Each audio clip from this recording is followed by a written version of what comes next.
സംസ്ഥാന DGP റവാഡ ചന്ദ്രശേഖറാണ് ഇപ്പോൾ മാതൃഭൂമി ന്യൂസിനോടൊപ്പം ചേരുന്നത്. സാർ, ശബരിമലയിൽ ഈ ഒരു പ്രതിസന്ധി ഈ ആദ്യഘട്ടത്തിൽ തന്നെ ഉണ്ടാവാനുള്ള കാരണം എന്താണ്? ശബരിമലയിൽ നമ്മൾ 16-ാം തീയതി നട തുറന്ന ശേഷം അന്നേ ദിവസം 60,000, പിന്നീട് 17-ാം തീയതി 1,00,000 മുതൽ ആളുകൾ ഭക്തജനങ്ങൾ ഉണ്ടായിരുന്നു. ഇന്നും കൂടെ രാവിലെ നല്ല തിരക്കുണ്ടായിരുന്നു. നമ്മുടെ ഇത്രയും ഒരു ആദ്യത്തെ കാലഘട്ടത്തിൽ അനുഭവിക്കില്ലായിരുന്നു. പൊതുവേ നമുക്ക് 60,000 70,000 ആണ് ഒരു ഡേയിൽ വരുന്നത്. പക്ഷേ ഇന്നലെ ഒരു വൺ രീതിയിൽ ആളുകൾ മറ്റേ അയ്യപ്പൻ ഡിവോട്ടീസ് വന്നിട്ടുണ്ടായിരുന്നു. പോലീസ് അതിനാവശ്യമുള്ള നല്ല സുരക്ഷാക്രമം ഉണ്ടാക്കിയിട്ടുണ്ട്.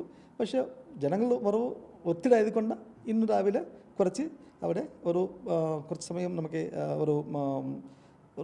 മറ്റേ തിക്കുതിരക്കും ഉണ്ടായിരുന്നു. പക്ഷേ പോലീസിന് ആവശ്യം രീതിയിലുള്ള സുരക്ഷാക്രമങ്ങൾ ഒരുക്കിയിട്ടുണ്ട്. അതിലേക്ക് ആവശ്യം രീതിയിലുള്ള ജനങ്ങൾക്ക് എല്ലാവർക്കും വരുന്ന ഭക്തകളെല്ലാവർക്കും നല്ല രീതിയിലുള്ള അവരുടെ ദർശനത്തിന് വേണ്ടിയുള്ള സൗകര്യം ഏർപ്പാട് ചെയ്തിട്ടുണ്ടായിരുന്നില്ലേ. ഈ ഒരു പ്രതിസന്ധി മറികടക്കാനുള്ള കാര്യങ്ങളൊക്കെ ഇപ്പോഴേ ചെയ്തിട്ടുണ്ട്. അപ്പോൾ ആവശ്യത്തിനുള്ള സേനയൊക്കെ അവിടെ വിന്യസിച്ചിട്ടുണ്ടോ?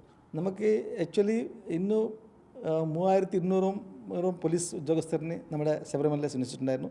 നിലയ്ക്കൽ, പമ്പ സന്നിധാനത്തിൽ. അതുപോലെ തന്നെ ആവശ്യമുള്ള പോലീസിൻ്റെ നല്ല എണ്ണം അവിടെ ഉണ്ട്.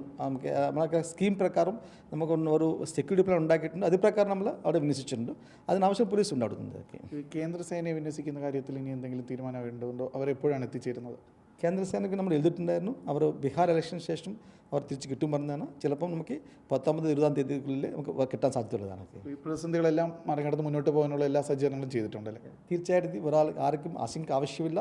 പോലീസ് നല്ല രീതിയിൽ മറ്റേ ദേവസ്വം ബോർഡും പിന്നെ എല്ലാ ഏജൻസീസും കൂടി നല്ല രീതിയിൽ അവിടെ പ്രവർത്തനം ചെയ്യുന്നുണ്ട്. പോലീസ് ഭാഗത്തുനുണ്ട് വരുന്ന ഭക്തർ എല്ലാവർക്കും നല്ല രീതിയിലുള്ള സുരക്ഷ ഉറപ്പാക്കുക, അവർക്ക് ദർശനത്തിന് വേണ്ടിയുള്ള ഫെസിലിറ്റേഷൻ ചെയ്യുകയാണത് ഞങ്ങളുടെ ഭാഗത്തുനിന്ന് ചെയ്യുന്നുണ്ട്. അതിൽ അതുപോലെ തന്നെ ഞങ്ങളുടെ ഒരു അഭ്യർത്ഥന എന്താണെങ്കിലും കാടും മറ്റു രീതിയിൽ പോകേണ്ട, ട്രഡീഷണൽ ആയിട്ടുള്ള പാത്തിൽ തന്നെ പോവുക. നമുക്കുള്ള നേരുള്ള റൂട്ടിൽ പോവുക, അനാവശ്യമായ റൂട്ടിൽ പോകേണ്ട, അതൊരു അഭ്യർത്ഥന ഉണ്ട്. പിന്നെ അതുപോലെ തന്നെ ഈ വെർച്വൽ ക്യൂ ബുക്കിങ്ങുള്ള ആളുകൾ അവർ അതാ ദിവസം വരുവാണെങ്കിൽ അവർക്ക് കുറച്ചുകൂടെ നല്ല രീതിയിൽ അവർക്ക് തൊടാനുള്ള സൗകര്യം ഏർപ്പാട് ചെയ്യാൻ പറ്റും നമുക്കിതിലേക്ക്. Thank you.